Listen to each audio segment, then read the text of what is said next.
The visitors, rain at 2 a.m. Some doors should never be opened, especially the ones that knock in the middle of the night. This story isn't about ghosts. It's about something far more dangerous, human desire. Welcome to DreadLoop, where fear begins quietly and never leaves. Story 1. The storm begins. It was a lonely Friday night when Ethan Hale stayed back home.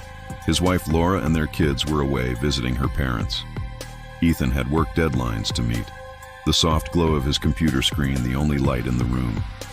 Outside, the rain came in sheets, thick, endless, accompanied by the low growl of thunder. He was just about to shut down for the night when 3 sharp knocks echoed through the hallway. He froze. No one ever came to this part of the neighborhood at this hour. When he opened the door, he saw 2 young women, drenched, shivering, mascara bleeding down their cheeks.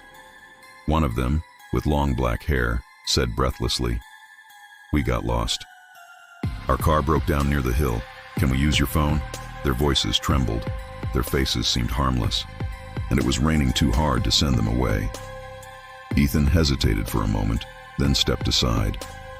Inside, the women introduced themselves, Nina and Grace.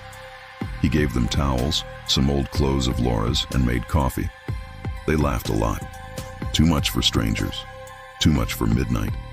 Nina kept brushing her fingers on his shoulder as she spoke.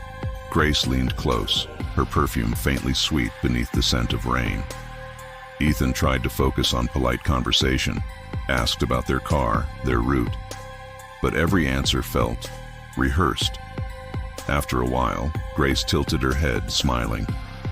"You live here all alone tonight, right?" He didn't answer. He just smiled weakly and stood up to clean the cups. When he turned around, both women were gone from the sofa.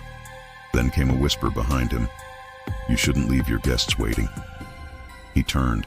Both women were there, too close, eyes gleaming in the dim light. Ethan's heartbeat quickened.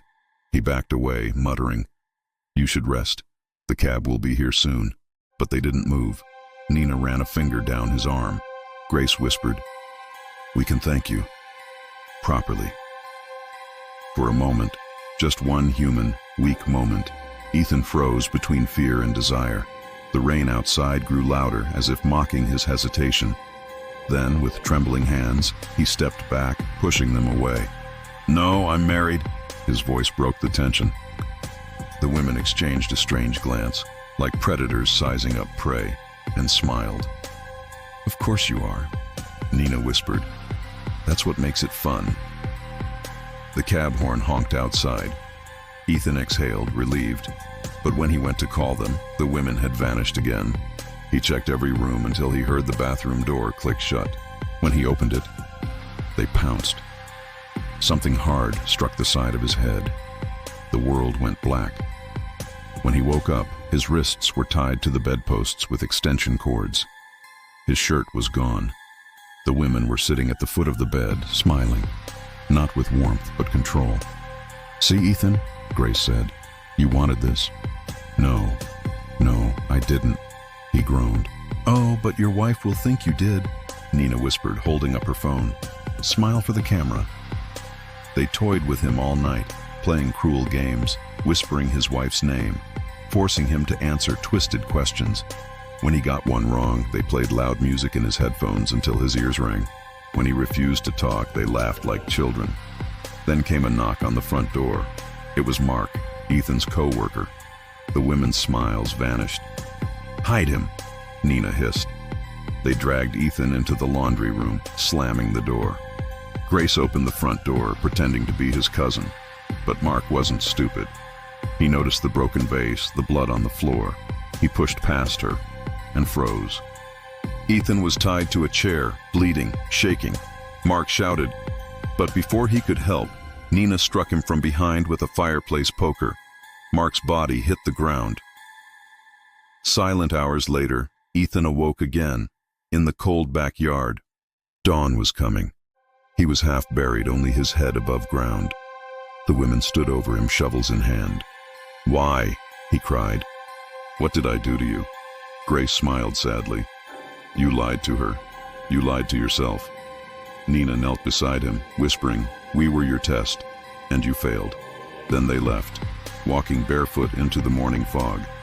When Laura and the kids returned that evening, they found the house in ruins, shattered glass, torn curtains, bloodstains on the floor, and on Ethan's computer screen, a paused video, a recording of him, helpless, begging, his face frozen mid-scream.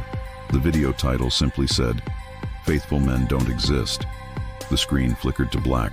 Some people say evil comes from demons, but sometimes it wears the face of mercy. If you ever hear a knock at 2 a.m., don't open the door. This is DreadLoop, where every choice has a price. If this story made your skin crawl, hit subscribe and join the DreadLoop. New stories drop every week, inspired by true fears, real human darkness, and choices that can't be undone. Comment below. Would you have opened the door that night?